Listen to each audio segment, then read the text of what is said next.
ایک اسلوب جھلکتا ہے، اس سے ہم کچھ مدد دے سکتے ہیں۔ تو انہوں نے کہا کہ پھر آپ کون سی کتاب تیار کریں گے؟ انہوں نے کہا ہم فارسی کی کوئی کتاب منتخب کرتے ہیں اور اس کا اردو میں ترجمہ کرتے ہیں، اور اتنا طویل ترجمہ کریں گے اور اتنا وسیع ترجمہ کریں گے کہ دلی میں بولی جانے والی زبان کی اکثریت کے الفاظ اس میں آ جائیں گے اور محاورے آ جائیں گے، اس سے ہم آپ کے طالب علموں کو، جو آپ کے نوجوان آفیسرز ہیں، ان کو پڑھا سکیں گے۔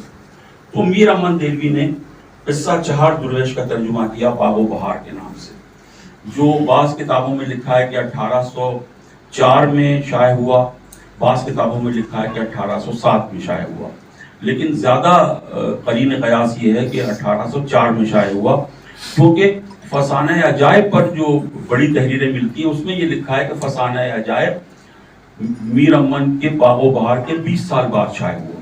تو جب 20 سال مائنس کریں تو 2004 تک، معاف کیجیے گا 1804۔ تو 1804 کا مطلب یہ ہوا کہ اس وقت یہ جدید نثر کی پہلی کتاب تھی۔ یہ اردو جدید نثر جو آج ہم آپ سے اردو میں بات کر رہے ہیں، آج جو آپ جنگ اخبارات پڑھتے ہیں، روزنامے پڑھتے ہیں، جو آپ ٹی وی پہ اردو سن رہے ہیں، اگر یہ باغ و بہار نہ ہوتی تو یہ اردو کا سفر اس طرح نہ ہوتا اور اردو اس مقام تک نہ پہنچتی۔ یہ ہے باغ و بہار کی اہمیت کہ یہ جدید اردو نثر کا نقش اول ہے، پہلا قدم ہے۔ دوسرا قدم ہے خطوط غالب۔ غالب نے میر امن سے بہت استفادہ کیا، اور ایک عجیب و غریب تضاد ہے، اسے تضاد کہیے یا اس کے لیے کوئی اور لفظ آپ اپنی طرف سے تلاش کیجئے لغت میں، کہ غالب ایک انتہائی مشکل پسند آدمی تھے۔ یعنی ان کی شاعری کے بارے میں، ان کے عہد کے، جبکہ فارسی اس زمانے کی سرکاری زبان تھی، اس وقت کے لوگ کہتے تھے کہ یہ ہماری سمجھ میں نہیں آتا، کلام میر سمجھے اور زبان میرزا سمجھے، مگر اپنا کہا یہ آپ سمجھے یا خدا سمجھے۔ ان کے بارے میں لال قلعے میں یہ شعر پڑھ دیا تھا غالب کی موجودگی۔ اتنا مشکل پسند آدمی، جب خط لکھتا ہے، ان کے خطوط کے دو مجموعے ہیں، اردو معلیٰ اور عود ہندی، اور انہوں نے اپنی زندگی میں خطوط اپنے مرتب کیے تھے، تو وہاں وہ اتنا سہل ہے، اتنا آسان ہے اور ایسی رواں زبان لکھتا ہے۔ یہ تو صحیح ہے کہ ان کے خطوط میں کہیں کہیں رنگینی ہے۔ رنگینی کا مطلب کیا ہوتا ہے نثر میں؟ جب نثر کے لیے کہا جائے کہ اس پر رنگینی ہے تو اس کا مطلب ہے کہ اس میں شاعرانہ محاسن پیدا کرنے کی کوشش کی گئی، یعنی تشبیہ ہے، استعارہ ہے، اس میں رعایت لفظی ہے، اس میں لفظوں کا ایک ایسا آرڈر ہے، ایک ایسی ترتیب ہے جو شاعری میں پائی جاتی ہے، تو ہم اس کو کہتے ہیں کہ یہ نثر جو ہے اس پر رنگینی ہے۔ ساری داستانیں جو لکھی گئیں ان میں ایک رنگینی، ایک شاعرانہ محاسن کا ایک بڑا ذخیرہ نظر آتا ہے، لیکن غالب کیا یہ رنگینی بھی نظر نہیں آتی، بہت معمولی۔ انہوں نے تو کہا نا کہ میں نے مراسلے کو مکالمہ بنا دیا ہے، یعنی ان کے خط اس طرح شروع ہوتے ہیں کہ ہاں بھائی میر مہدی مجروح کہاں تھے اتنے دنوں سے، بھائی ہم تو تمہاری شکل دیکھنے کو ترس گئے، آؤ آؤ بیٹھو، اور گھر میں تو سب خیریت ہے۔ خط کا یہ انداز پہلے موجود نہیں تھا۔ تو یہ مکتوب نگاری جو ہے، جو غالب کے خطوط ہیں، انہوں نے میر امن کی نثر کے جو ذخیرے تھے، جو اس کے کمالات تھے، جو اس کے محاسن تھے، اس کو ایک قدم اور آگے بڑھا دیا۔ یہ اردو نثر کا، جدید اردو نثر کا دوسرا اسٹیپ تھا، دوسرا قدم تھا۔ اور تیسرا قدم تو آپ سب ہم سے بہتر جانتے ہیں کہ جب سر سید آئے تو سر سید کے رفقا نے، اور اس پہ بہت لکھا گیا، ڈاکٹر سعید عبداللہ کی بہت مشہور کتاب ہے جو ایم اے کے نصاب میں بھی شامل ہے، سر سید اور ان کے رفقا کی نثر کا تنقیدی جائزہ، بڑی زبردست کتاب ہے۔ تو اور بہت کچھ لکھا گیا۔ سر سید نے کہا کہ بھائی بات یہ ہے کہ ہمیں اپنی بات لوگوں تک پہنچانی ہے، ہماری بات لوگوں تک پہنچنی چاہیے۔ یہ لوگوں سے اس بات کی داد طلب کرنا کہ آپ نے اتنا خوبصورت فقرہ لکھا، اس بات کی آپ کے کرافٹ اور آپ کے آرٹ کے اندر چیزیں موجود ہیں، تو آپ اس سے اپنے آپ کو قریب محسوس کرتے ہیں، آپ اپنا ہی لکھتے ہیں، آپ اپنا ہی سوچتے ہیں، لیکن آپ پر اس کی شخصیت کا، اس کے آرٹ کا سایہ ہوتا ہے، اس کی پرچھائی ہوتی ہے جس سے آپ انسپائر ہوتے ہیں۔ تو مولانا جو تھے، حالانکہ سر سید کے عقائد میں اور مولانا کے عقائد میں جو ہے وہ بود المشرقین اور بود المغربین ہے، اور بہت بہت فاصلہ ہے، لیکن اس کے باوجود دیکھیے نا کہ آپ اچھی چیز کہیں سے بھی قبول کر لیتے ہیں، اس میں کوئی تاخیر نہیں کرنی چاہیے، خیر کو اختیار کرنے میں، حسن کو اختیار کرنے میں، صداقت کو اختیار کرنے میں کبھی تاخیر نہیں کرنی چاہیے۔ تو سر سید کے جو دبستان نثر ہے اس سے مولانا جو تھے وہ بہت انسپائر تھے. اور سب سے بڑی چیز یہ ہے کہ دیکھیے جو علمی نثر کی ایک اصطلاح ہے، ہم کہتے ہیں نا یہ علمی نثر ہے، تو مولانا کی نثر جو تھی وہ ادبی نثر نہیں تھی، وہ افسانوی نثر نہیں تھی، وہ جذباتی نثر نہیں تھی، وہ شعری نثر نہیں تھی، وہ علمی نثر تھی. اب علمی نثر کیا ہوتی ہے؟ دیکھیے علمی نثر جو ہے سر سید کی نثر بھی علمی نثر تھی، ڈپٹی نذیر احمد کی نثر بھی علمی نثر تھی، شبلی کی تو بے انتہا علمی نثر تھی، حالی کی نثر بھی علمی نثر تھی. ٹھیک ہے نا؟ تو لیکن اس میں فرق ہے. اس میں کیا فرق ہے؟ دیکھیے علمی نثر کا مطلب یہ ہوتا ہے ایک ایسی نثر جو خارجی ہو، داخلی نہ ہو، جو سبجیکٹیو نہ ہو، جو آبجیکٹیو ہو، جس میں منطق اور استدلال ہو، جس میں معقولیت ہو، جس میں متانت ہو، جس میں وقار ہو، اور جس میں علمی تصورات پائے جاتے ہیں. وہ نثر جو، اور جس میں سادگی ہو. سب سے بڑی چیز یہ کہ وہ سادہ ہونی چاہیے. مولوی عبدالحق بھی ایسی نثر لکھتے تھے لیکن وہ بہت طویل طویل مضمون لکھتے تھے. ایک بار کسی نے بابا اردو مولوی عبدالحق سے پوچھا کہ یہ بتائیے مولانا کہ آپ اتنے طویل مضامین کیوں لکھتے ہیں؟ تو انہوں نے کہا میں مصروف آدمی ہوں، میرے پاس مختصر لکھنے کا ٹائم نہیں ہے.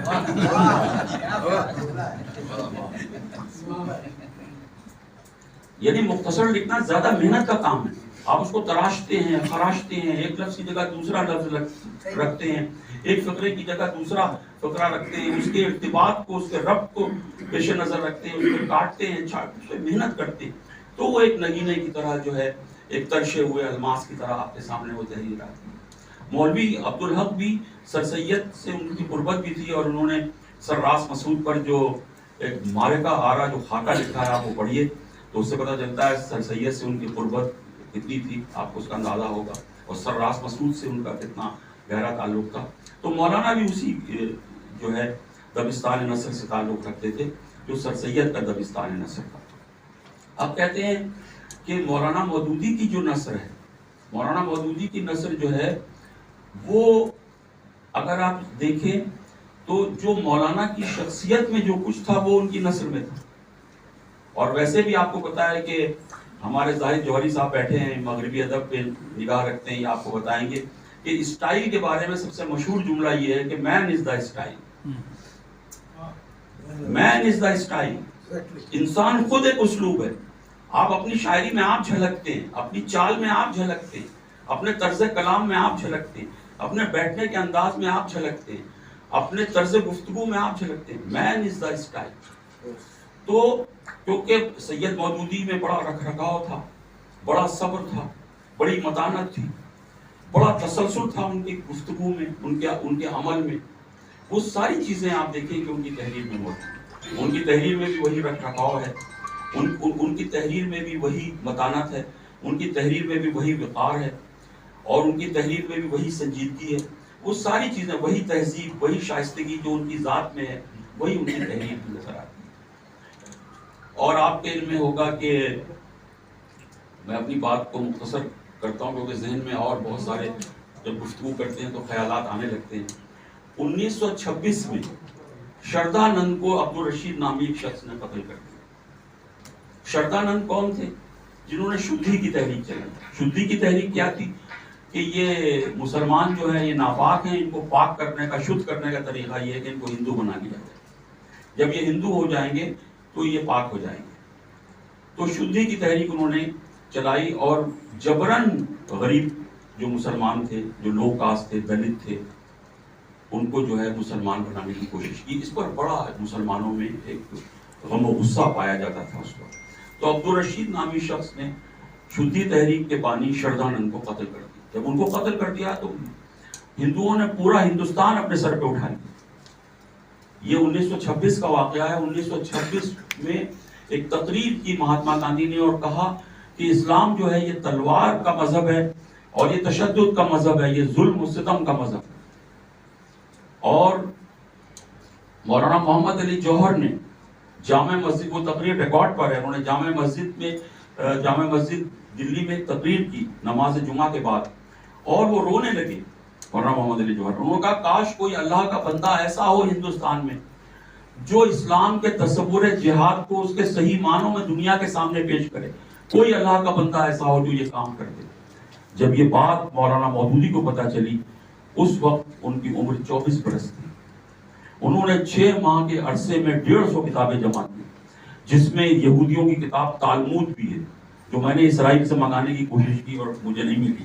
ڈاکٹر منظور احمد نے کہا میرے پاس ہے، میں تمہیں دوں گا، اور آج تک نہیں دی. طلعت حسین کہنے لگے میں ناروے جا رہا ہوں، لے کے آؤں گا. بڑی نایاب، بڑی زبردست کتاب ہے تالمود. انہوں نے تالمود، بھگوت گیتا، رامائن، مہا بھارت، اولڈ ٹیسٹامنٹ کی جتنے بھی نسخے تھے، آپ کو پتا ہے نا توریت جو ہے یہ 75 نسخے ہیں، 75 نسخے. اس کے شروع کے 5 جو جلدیں ہیں، 5 نسخے وہ توریت کہلاتے ہیں، اولڈ ٹیسٹامنٹ کہلاتے ہیں. سب انہوں نے کتابیں جمع کی دنیا بھر کی، اور اس کم عمری میں 6 ماہ کے عرصے میں انہوں نے الجہاد فی الاسلام جیسی کتاب لکھی. اور یہ کتاب وہی درجہ رکھتی ہے جو باب و بہار جدید نثر کی تاریخ میں ایک نقش اول کی حیثیت رکھتی ہے. وہ کتاب مولانا مودودی کی زندگی میں اور ان کی نثر کے سفر کے آغاز میں یہ کتاب جو ہے سب سے پہلا قدم ہے، اور اتنا روشن اور شاندار قدم ہے کہ آج تک اس کتاب کی نہ اہمیت مان پڑی، نہ کبھی یہ کہا گیا کہ انہوں نے کم عمری میں لکھی تھی تو اس میں یہ غلطی رہ گئی، اس میں یہ کمی رہ گئی. وہ اتنی مکمل کتاب ہے کہ اس کے بعد لکھی جانے والی مولانا کی بہت سی کتابوں سے زیادہ مکمل اور بصیرت افروز کتاب ہے. اور اس میں جو ایک چیپٹر ہے ان کا، اس کا عنوان ہے جنگ تہذیب جدید میں. اگر آپ اس کو پڑھیں تو آپ حیران ہو جائیں گے کہ کیا نگاہ تھی. وہ ایک روایتی مولوی ہی نہیں تھے، انہوں نے پہلی جنگ عظیم اور دوسری جنگ عظیم کے سیاسی اسباب کا جو جائزہ لیا ہے وہ میں بار بار پڑھتا ہوں. بہت پہلے جب میں انٹر میں پڑھتا تھا تو میں نے اس کو تب پڑھنا شروع کیا تھا. آج بھی میں اس کو کبھی 2-4 مہینے بعد نکال کے پھر اس چیپٹر کو پڑھتا ہوں. وہ ایک ایسا چیپٹر ہے جیسے شبلی کی زندگی میں ایک چیپٹر جو ہے، ایک باب جو ہے شبلی کی پہچان بن گیا، اور کسی طرح شبلی سے وہ جدا نہیں ہوتا. اور اس چیپٹر کا نام ہے سیرت النبی کا جو پہلا باب ہے ظہور قدسی. کہتے ہیں یہ معجزہ ہے جو شبلی نعمانی سے سرزد ہو گیا. ایک ایسا چیپٹر ہے، آپ ظہور قدسی کو پڑھیں، کیا اس میں اثر ہے، کیا اس میں الفاظ کا در و بست ہے، کیا اس کے اندر ایک لئے اور آہنگ موجود ہے، کیا اس کی معنوی گہرائی ہے. آپ پر جادو ہو جائے گا اگر آپ سیرت النبی میں ظہور قدسی پڑھیں. اور الجہاد فی الاسلام میں آپ یہ چیپٹر پڑھیں، آپ حیران ہو جائیں گے. آپ کو پتا ہے شریمد بھگوت گیتا کا جو بنیادی تصور ہے وہ یہی ہے کہ ارجن جو ہیں وہ جنگ نہیں کرنا چاہتے. بھگوان نے جب کورو پانڈو کی جنگ ہو رہی تھی تو بھگوان نے کہا کہ 6 لاکھ فوج ہے اور میں ہوں، تم کیا لوگے؟ جس کا جو دل چاہے لے لے. تو جو کورو تھے، جو ان کے چچا زاد بھائی تھے جن سے جنگ ہو رہی تھی ارجن کی، انہوں نے کہا کہ ہمیں 6 لاکھ فوج دیتے ہیں بھگوان. مگر تم 6 لاکھ فوج دے دو. کہا ارجن پانڈو تھے، اس کا تم کیا لوگے؟ کہا بھگوان آپ میرے ساتھ آ جائیں، مجھے اور کچھ نہیں چاہیے. تو جب جنگ شروع ہونے والی تھی تو ارجن نے اپنی تیر کمان اور تلوار زمین پہ پھینک دی اور اپنے رتھ کے اندر جا کے، جس میں سونے کے پہیے لگے ہوئے تھے اور جس میں جو ہے 20 گھوڑے جوتے ہوئے تھے، اس کے اندر جا کے بیٹھ گیا اور رونے لگا. بھگوان نے کہا کیا بات ہے، تم کیوں روتے ہو؟ یہ 18واں ادھیائے ہے بھگوت گیتا. کہا تم کیوں روتے ہو؟ کہا کہ بھگوان میں جنگ نہیں کروں. کہا کیوں؟ کہا بھگوان یہ جو سامنے کھڑے یہ میرے دادا ہیں، یہ میرے نانا ہیں، یہ میرے گرو ہیں، یہ میرے چچا زاد بھائی ہیں، یہ میرے محسن ہیں، انہوں نے میرے ساتھ حسن سلوک کیا ہے، سب میرے رشتے دار ہیں، میں ان پہ تلوار نہیں اٹھا سکتا. اس وقت انہوں نے وہ الفاظ کہے جو آج ہندوستان میں عام لوگوں کو بھی یاد. بھگوان نے کہا دیکھو، نہ کوئی مارتا ہے نہ کوئی مرتا ہے، آتما کبھی ختم نہیں ہوتی. آتما صرف اپنا شریر بدلتی ہے، کسی اور شریر میں پرویش کر جاتی ہے. آتما نہ گیلی ہوتی ہے، نہ اس کو تلوار سے کاٹا جا سکتا ہے، نہ اس کو خاک میں ملایا جا سکتا ہے، نہ اس کو آگ میں جلایا جا سکتا ہے. آتما کبھی نہیں مرتی. جاؤ اپنے حق کے لیے لڑو. کہا بھگوان میں نہیں لڑوں. تو جنگ کی تعلیم اس میں بھگوان نے دی ہے. اور آپ کو پتا ہے کہ جب مہاتما گاندھی نے احمد نگر جیل میں گجراتی میں بھگوت گیتا کا ترجمہ کیا، میں گجراتی تو نہیں جانتا لیکن اس پر میں نے ایک مضمون پڑھا انگریزی میں، تو انہوں نے اس بھگوت گیتا کا انتصاب یہ کیا کہ ارجن کی اس مقدس جنگ نہ کرنے کی خواہش کے نام جس کو شری کرشن بھگوان نے قائم نہیں رہنے دیا. یہ تنزیہ جملہ انہوں نے اس انتصاب میں لکھا. تو مولانا مودودی نے کہا کہ پوری بھگوت گیتا جو ہے یہ تو جنگ کی تلقین اور تعلیم پہ کھڑی ہوئی ہے. پھر جنگ کی اخلاقیات پر انہوں نے لکھا, اور یہ ایسی کتاب ہے کہ انہوں نے تصور جہاد کو ایک خیر کا بڑا مظہر ثابت کیا, اور انہوں نے یہ ثابت کیا کہ جنگ کی جو اخلاقیات اسلام میں ہیں, دنیا کی کسی جنگ میں یہ اخلاقی ضابطے موجود نہیں ہیں. اور کیا کمال کی وہ کتاب ہے, اور اس میں ان کا پہلی بار اسلوب جو ہے جھلکتا ہوا نظر آتا ہے. حالانکہ اس سے پہلے بھی آپ کے علم میں ہے کہ مولانا نے جو ہے, مولانا کی کئی حیثیتیں تھیں. ایک تو وہ صحافی تھے, پھر وہ مترجم تھے, اس کے علاوہ وہ مفسر قرآن تھے, اور مکتوب نگار تھے. انہوں نے 60,000 خط لکھے, 60,000 خط لکھے, اور ان کے خطوط کے 10 مجموعے جو ہیں وہ شائع ہو چکے ہیں. ان کے خطوط کے 10 مجموعے شائع ہو چکے ہیں, اور 60,000 خطوط انہوں نے لکھے, جس میں ان کے مجموعوں کے نام میں میرے ذہن میں بہت عرصے سے ہیں, شاید میں بھول گیا ہوں یا کچھ یاد ہوں گے, میں آپ کو بتاتا ہوں. جیسے تلاش راہ حق, یہ حکیم محمد شریف امرتسری نے مرتب کی. اس میں مولانا سے لوگوں نے خطوط لکھ کر یہ معلوم کیا تھا کہ جماعت کے قیام کا کیا مقصد ہے, احیاء دین کی تحریک کے کیا معنی ہے. آپ کو پتا ہے نا کہ 26 اگست 1941 کو پونچھ روڈ لاہور میں جو ہے 75 آدمیوں کی موجودگی میں جماعت اسلامی کا قیام عمل میں آیا, اور اس کی مولانا کو یہ سزا ملی کہ 4 مرتبہ ان کو قید جو ہے وہ بھگتنی پڑی, ان کو زندان میں جانا پڑا, ان کو 4 بار گرفتار کیا گیا. پہلی بار ان کو گرفتار کیا گیا 1948 میں, جب ان کے ساتھ مولانا امین احسن اصلاحی اور میاں محمد طفیل بھی گرفتار ہوئے. 1948 میں جب انہوں نے لاہور کے لا کالج میں شریعت کے حوالے سے تقریر کی. آپ کو پتا ہے کیونکہ پاکستان میں جب آئین نہیں بنا تھا تو ساری سیاسی جماعتیں آئین کی تجاویز پیش کرتی رہتی تھیں.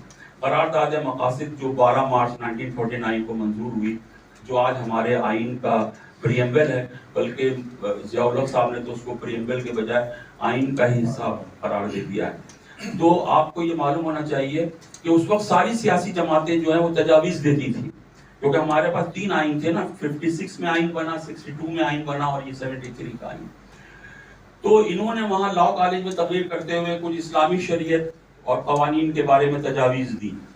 اب وہ تجاویز مولانا کی بہت خوفناک ان معنوں میں ہوتی تھی کہ سیکولرزم اور کفر کے لوگ اور کمیونزم کے لوگ اس سے ڈر جاتے تھے, کیونکہ مولانا سیدھی بات یہ کرتے تھے, اسلام کا تصور ریاست اور اسٹیٹ کا نام آتا تھا تو لوگ لرز جاتے تھے, اور انہیں کوئی تکلیف نہیں تھی. آپ تصوف پیری مریدی کیجئے, آپ خانقاہی نظام کو جو ہے ہوا دیجئے, آپ دنیا بھر کی باتیں کیجئے, آپ یہ بھی کہیے اسلامی نظام نافذ ہونا چاہیے, آپ یہ بھی کہیے نظام مصطفیٰ نافذ ہونا چاہیے, لیکن جیسے ہی آپ کہتے ہیں اسلامی ریاست, کیونکہ دنیا میں اس وقت جتنی اسٹیٹس ہیں وہ نیشنل اسٹیٹس ہیں, اور آپ کو پتا ہے کہ 17ویں صدی میں نیشنل اسٹیٹ کا تصور دنیا میں آیا, اور اس کے ساتھ ساتھ یہ ڈیموکریسی اور یہ سیکولرزم 1840 میں یہ جو اصطلاح ہے یہ وضع کی گئی لنڈن میں, جس کو آج ہم سیکولرزم کہتے ہیں.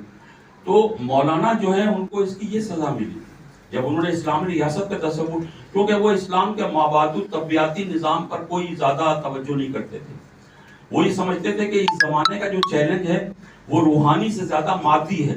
اسلام کو ایک مادی قوت کے طور پہ دوسروں کے سامنے پیش کیا جائے تو وہ اس سے مغرب ڈرے گا, مغرب لرزہ بر اندام ہوگا, اور ہم جو ہے وہ دنیاوی مادی طاقت حاصل کر سکیں گے, جدید علوم حاصل کر سکیں گے, اور مسلمان جو 1000 سال مغرب سے پیچھے ہیں مغرب کے ساتھ چلنے کے لیے تیار ہو جائیں گے. مولانا کا بڑا زبردست ویژن تھا. اس ویژن کو مدرسوں نے بھی ایکسیپٹ نہیں کیا, کیونکہ مدرسوں میں بھی ایک روایتی ایک مابعد طبیعتی سسٹم چلا آ رہا ہے. تو مولانا نے بڑا, یعنی وہ ایک مجدد تھے, اس میں کوئی شک نہیں کہ وہ اپنے عہد کے بہت بڑے مجدد تھے. ایسے مجدد صدیوں میں پیدا ہوتے ہیں. انجام اخبار میں جو ہے ان کا بیان چھپا, وزیر اعظم پاکستان, ابھی اس کو پڑھ کے سنا دے گا.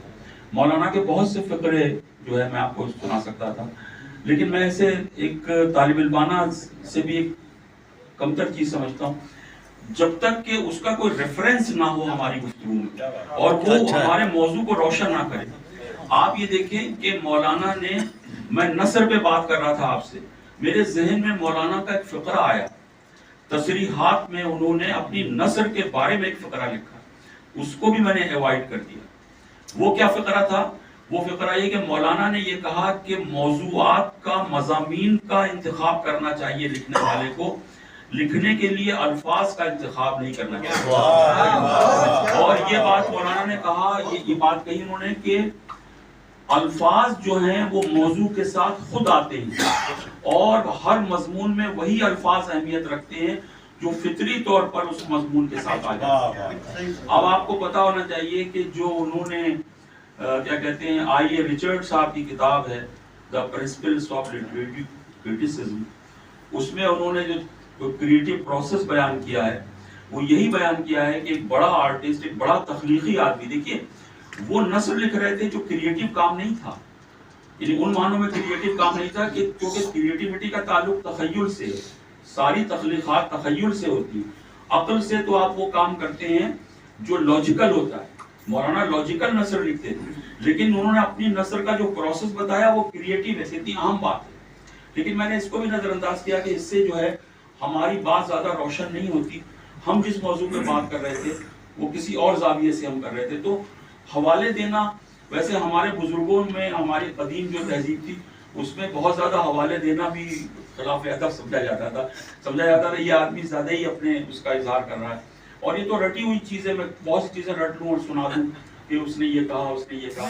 بہتر یہ ہے کہ آپ اپنا تجزیہ، اپنی رائے پیش کریں، لیکن اس کا مطلب یہ نہیں ہے مولانا کے فقرے بہت عظیم فقرے ہیں، اور ان فقروں کو کتابچوں کی شکل میں شائع کیا۔ یہ جو پی ایچ ڈی کا مقالہ جس کا میں ذکر کر رہا ہوں، اس میں ایک چیپٹر میں مولانا کے بہت سے ایسے حسین فقروں کی ایک ترتیب ہے۔ آپ چاہیں گے تو اس محفل کے بعد میں آپ کی خدمت اس کے بعد